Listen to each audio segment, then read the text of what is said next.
Good morning. So, today, I'm gonna say, ito na yung buhay ko ngayon. Nakakapag-start na tayo sa pag-open ng shop at meron na rin itong permit. Tapos ito, kahapon, yesterday, I received this. Ang istante po ng lagyan ng mga pan-display na pyesa. So, kasi nga hindi pa siya puno na ang yun na, ito'y ating isasalan sa kapag dumating pa ang mga yung sunod na ng mga pyesa. Then, ito, magdadagdag pa tayo yan kasi empty pa siya.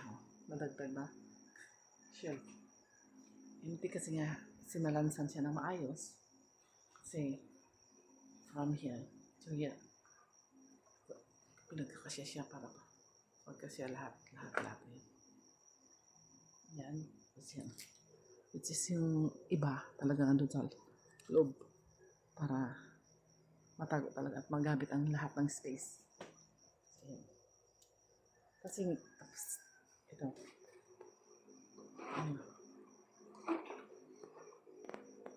Maraming stock siya. So, ito, para, ang ano siya. Kaya maraming stock para sa isahang, na lang, sa bayad sa shipping fee. Tapos ito. Yan. Ang mabili talaga sa ngayon, itong pang-change oil sa bangkang demotor. 270 lang yun. Gamit nila. Kasi pag nag-change oil sila, every change oil ng boat, they need to use 2 to change oil.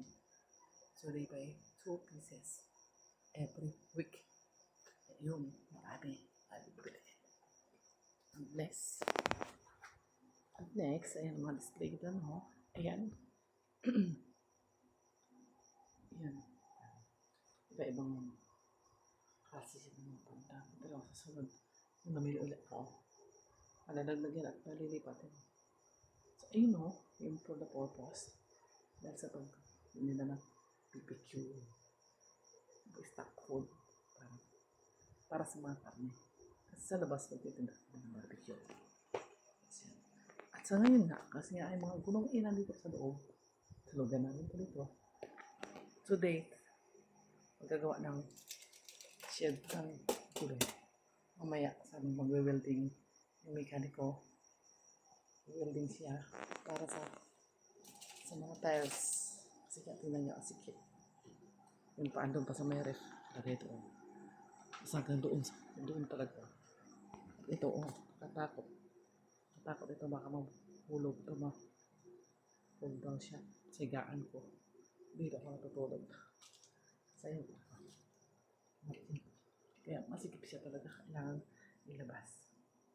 Kasi siyempre yung compressor dito.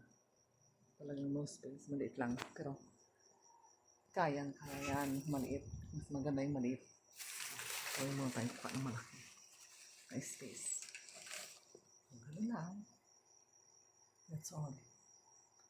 Sa mga nanonood ng aking vlog, hindi na kayo nagulong dito sa akin. Talaga sa Laihay Motorcycle Parts dito sa Halibagon. Bye!